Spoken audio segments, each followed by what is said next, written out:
ইংল্যান্ডের আরেকটি মজার গল্প তোমাদের বলি। তখন আমি ইংল্যান্ডে সবে সবে গেছি, তো মেসে থাকি, একজন ব্যাচেলার্স কোয়ার্টার্স ব্যাচেলার্স মেসে থাকি। আলালের ঘরে দুলাল যা হয় এদের দেশের বাঙালি ছেলেদের তো কোনো ট্রেনিং দেওয়া হয় না, না পারি ইস্ত্রি করতে, না পারি রান্না করতে, অথই জলে গিয়ে পড়েছি। তো বাপ বাপ করে ইস্ত্রিটা শিখতে হয়েছে।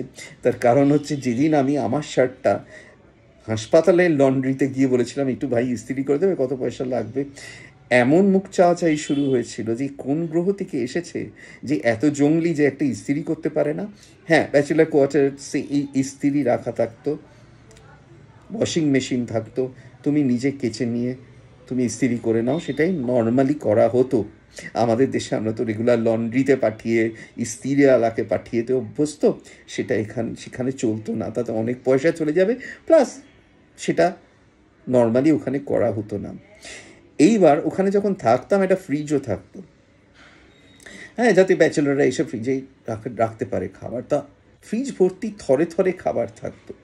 তা আমি ভাবতাম এ তো বড় লোক দেশ, এ তো শুনেছি ডাক্তারদের জন্য খাবার রাখে, তো আমি তো সেই খাবার মনের আনন্দে বার করছি আর খেয়ে নিচ্ছি। এই গল্পটা একদিন যখন ওয়ার্ডে নার্সদের কাছে করেছি, তারা চমকে উঠেছে। তারা বলছে, কী বলছো তুমি, ওগুলো অন্য কেউ কিনে রেখেছে নিজে খাবে বলে, অন্য কোনো বোর্ডার ওই মেসের, অন্য কোনো ডাক্তার। চুল খাড়া হয়ে গেছে শুনে, মানে কী কাণ্ড, আমি অন্যের খাবার দুবেলা খেয়ে সাবার করছি 1 পয়সা না দিয়ে।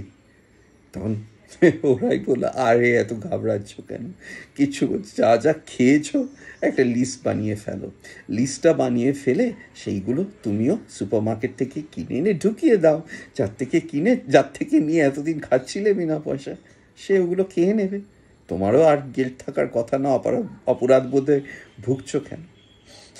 সত্যি সব ঘটনা, আরও সব দুর্দান্ত ঘটনা আছে, বিশেষ করে যে প্রথম রাত্রিরে, গভীর রাত্রিরে আমি ইংল্যান্ডের হাসপাতালে পৌঁছেছিলাম, সেই গল্প তোমাদের বলবো, চিত্তাকর্ষক ছিল।